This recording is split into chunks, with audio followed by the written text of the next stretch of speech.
All right, ladies and gentlemen, welcome to the stage, Marcos Montana, ladies and gentlemen. Marcos, here he is, Marcos.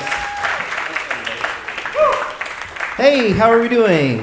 All right, yeah. I am from South Jersey. It's a cool place to be. South Jersey is very well known for its service stations. It's basically, they're named after all the famous New Jerseyans ever. So James Gandolfini has a service station, and actually, they're all museums for those famous people. So James Gandolfini has a service station. It's all about the Sopranos and whatnot.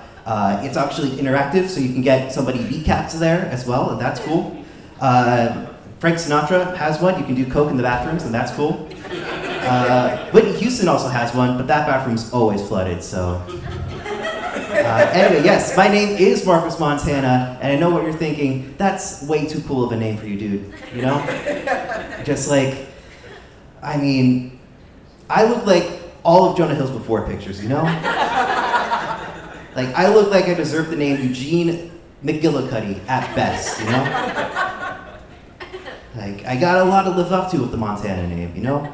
I've got Tony Montana, Hannah Montana, Joe Montana, just got a lot of legends to live up to, and I can't really throw a football or sing that well. So if anybody knows any good Coke connections, just let me know.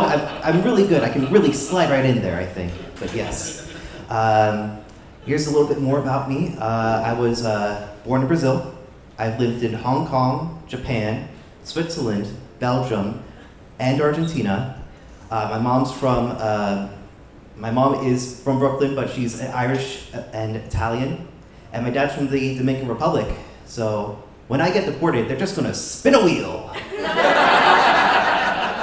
And then send me to El Salvador anyway. As you might have guessed, I'm a little bit anxious, you know, anxiety's fun. It's got a song now. But I think, I do wish I did have a cooler disorder, if that makes any sense. Like, I wish I had dissociative identity disorder, or DID, because whenever I bomb at a comedy show, I can just blame Dave, who's my accountant persona. He writes a mean tax return, but sucks at comedy, so just gotta deal with it. My comedy persona took over for my taxes, and now I have 9 dependents, and I've lost my leg, so have to explain that to the IRS, and that's fun. Anxiety is a very interesting thing because it gets a lot of different symptoms. One of my symptoms is that I apologize a lot, and I'm sorry about that. Like, I just can't stop saying sorry, so I actually try to replace sorry in my vocabulary with go fuck yourself.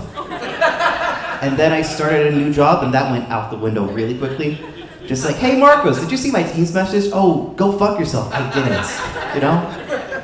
My coworker actually had her husband passed away, so I was just like,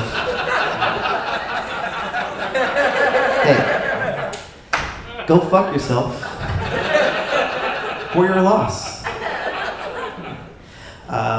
Another thing about anxiety is that it makes you really empathetic for some reason, with emphasis on the pathetic parts. You know? Just like, I just always ask people if they're okay. Like, are you okay? Are you okay? Are you okay? You legally have to tell me if you're okay.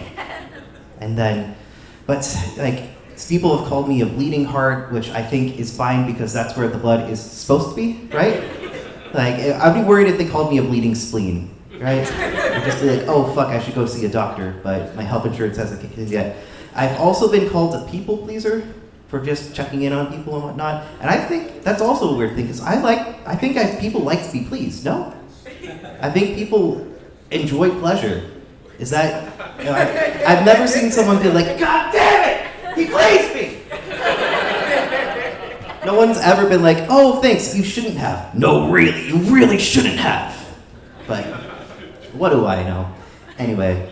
I do work at nonprofits. Thanks for asking. I am better than you.